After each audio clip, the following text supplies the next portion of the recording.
Hi everyone, welcome back to the podcast. I have Albin with me. Kesav ran away. He had better things to do. I think he's going to be cutting his hair. You might see a new look from Kesav. What do you think, Albin? Maybe Christmas season, Yes. New Year. Merry Christmas, man. Thank you.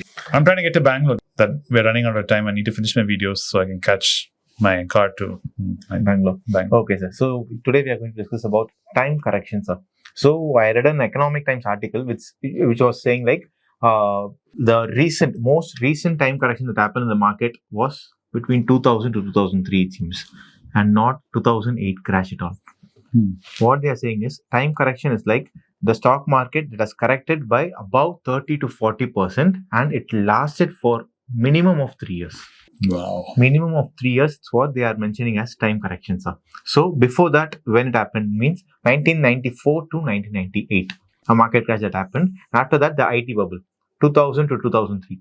In the year 2008, the real estate market crash that happened, it bounced back within 12 to 15 months, it seems. And even the recent one, Pandemic COVID crash was very fast. it was very fast, like 6 to 8 months. Yeah. Tata Motors shares went down by 67 rupees. It bounced back to 300 within some. Yeah, a lot of 6 to people 7 felt like, oh my god, I thought it'll be down here for some time. They're all like, we're just waiting, we're waiting. That's the end of the world. Everyone Yeah, are thinking everything. that. Yeah. And this is not a time correction at all. So that's what the article was quoting like. And whether the new retail investors will be able to cope up with that No. thing. That's the thing they are asking. Because for that complete 3 to 4 years, their return on investment will be zero. Yeah. And they won't be getting the capital also. No. Our guys will not be able to stomach even more than 3 days.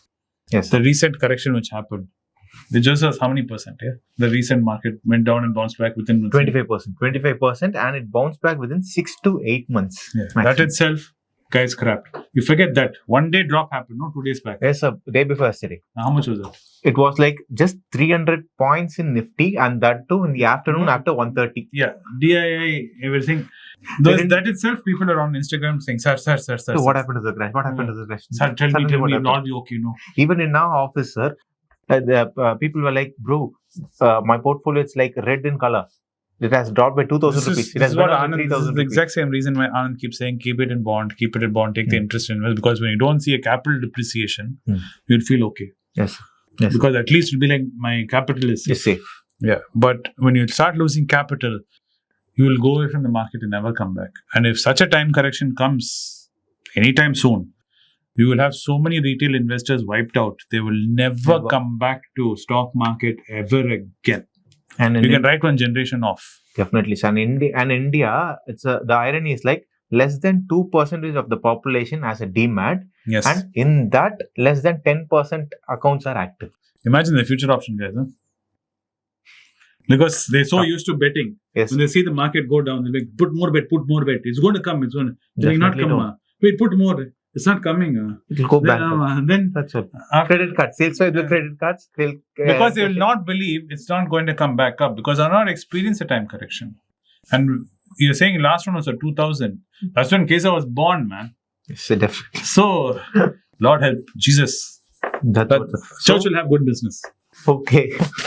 Penance. Religion, God will be doing rolling in dosh. So that's what Anand sir used to say. Like, preserve your capital. Very true. Park it in gold. Park it in bonds. Now, this answers the question which all of you have been asking me on Twitter and Instagram.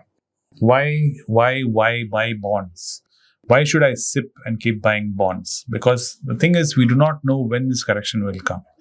And we do not know which correction will be the time correction. Yes. But it's definitely going to happen because, as Albin said in the past in 94, it happened in 2000.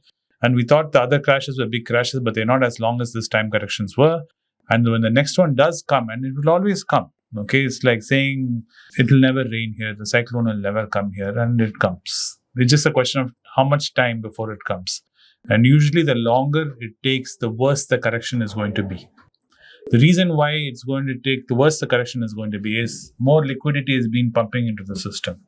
The higher the balloon has been going up. So the bigger the fall is going to be. Because we reached a point in India where we don't consider 15 as our average PE anymore.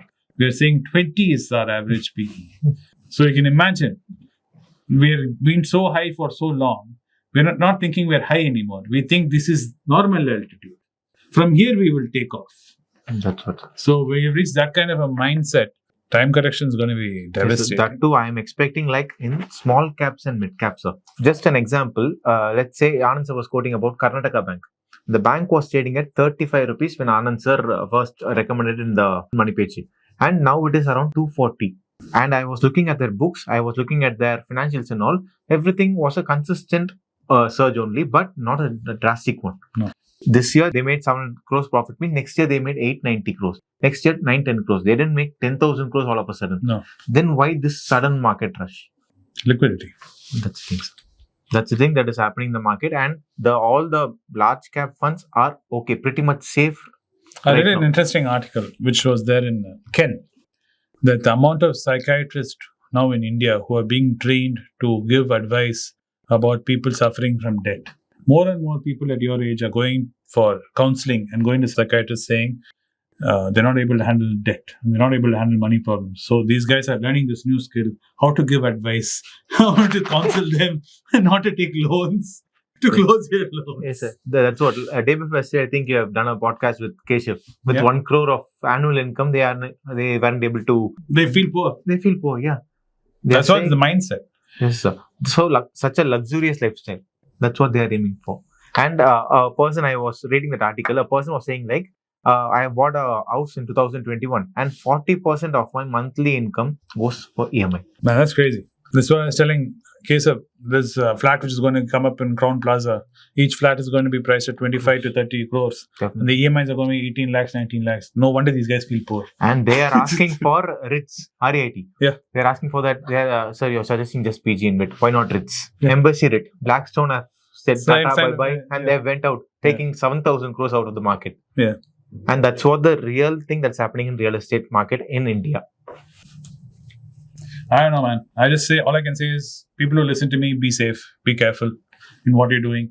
Like what Albin says, the writing is on the wall. I don't know. People think we're negative mindset or whatever, but I don't see this negative. I just see it being realistic. Yes. I'm not even safe, man. I'm saying we're being realistic. Okay, sir. Okay. That's good. Safe would be something, I would say, one level below. This is being absolutely realistic. This is not an if, it's just a question of when. Yes, sir. Anything can happen anytime, and we have to expect the things. Well, Merry Christmas and Happy New Year to all of you. Please be safe in whatever investments you're doing, and do take care. Like Albin says, when it hurts bad. When it cuts deep. So be safe out there, and we wish you all the luck in the coming year, and we'll see you in the next one soon. Bye. Thank you.